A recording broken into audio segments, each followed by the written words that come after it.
Existen 3 pasos para declarar y asignar un objeto.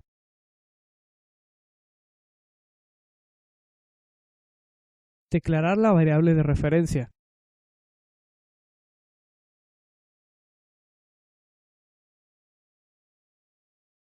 Crear el objeto.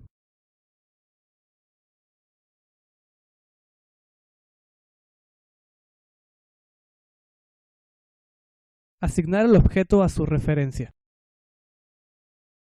Es en el paso 2 donde el milagro ocurre y el nuevo objeto nace.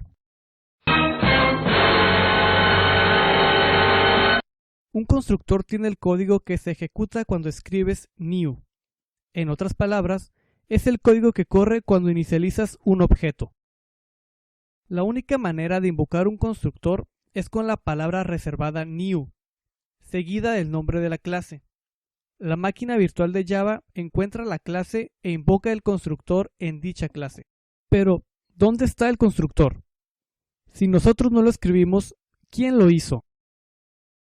Nosotros podemos escribir un constructor para nuestra clase, donde debemos escribirlo. Pero, si no lo hacemos, el compilador escribe uno por nosotros. La característica clave de un constructor es que se ejecuta antes de que el objeto pueda ser asignado a una referencia. Eso significa que tenemos la oportunidad de intervenir y hacer las cosas para tener el objeto listo para su uso. En otras palabras, antes de que cualquier persona pueda utilizar el objeto, éste tiene la oportunidad de ayudar a construirse a sí mismo. La mayoría de las personas utilizan los constructores para inicializar el estado de un objeto. En otras palabras, para hacer y asignar valores a las variables de instancia del objeto.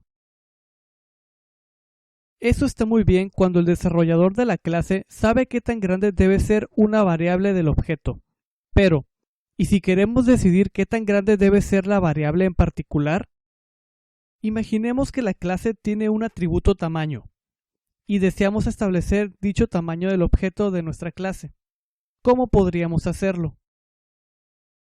Una forma sería usando un método setTamaño, pero eso deja al objeto temporalmente sin un tamaño y nos fuerza a escribir 2 declaraciones, una para crear al nuevo objeto y otra para llamar al método setTamaño. Pero aquí ocurre algo malo. El objeto se queda sin tamaño por un momento. Si un objeto no debe ser utilizado hasta que se hayan inicializado uno o más de sus atributos, no debemos dejar que nadie use el objeto hasta que haya terminado la inicialización.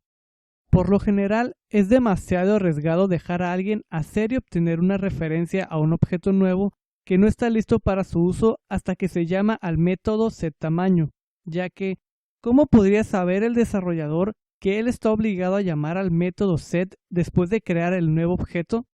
El mejor lugar para colocar el código de inicialización es en el constructor. Y todo lo que se tiene que hacer es hacer un constructor con argumentos.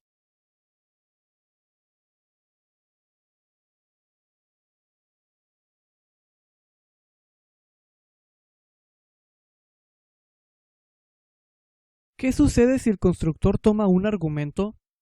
En el ejemplo anterior, solo hay un constructor y el objeto toma un argumento int para el tamaño del objeto. Esto puede no ser un gran problema, pero hace que sea más difícil para un desarrollador crear un nuevo objeto, especialmente si éste no sabe cuál es el tamaño que el objeto debe tener. No sería útil tener un tamaño predeterminado para el objeto, por lo que si el desarrollador no conoce el tamaño adecuado, ¿este todavía puede hacer lo que funcione? Imaginemos que se desea que los usuarios tengan 2 opciones para crear el objeto. Uno en el que se mande el tamaño, como en el argumento del constructor, y otro en el que no se especifique un tamaño y así obtener un tamaño por defecto. No podemos hacer esto sin problemas con un solo constructor. Recordemos que si un método o constructor tiene un parámetro, debemos pasar un argumento adecuado cuando se invoca este método o constructor. No se puede simplemente decir, si a alguien no le pasa nada al constructor, a continuación utilice el tamaño por defecto, porque ni siquiera el programa será capaz de compilar sin enviar un argumento al constructor. Para realizar esto, podríamos hacer algo como esto.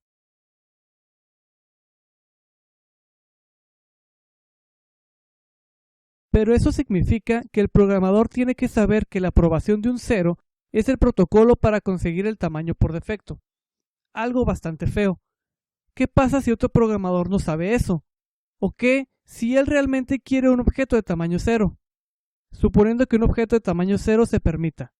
Si no deseamos los objetos de tamaño 0, podemos colocar el código de validación en el constructor para prevenirlo.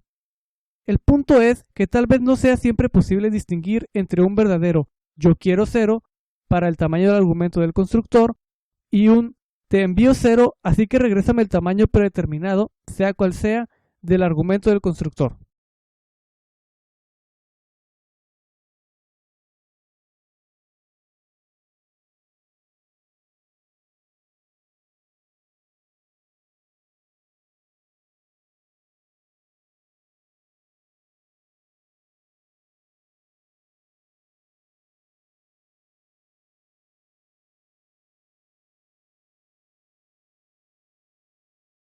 ¿El compilador siempre hará un constructor sin argumento por nosotros?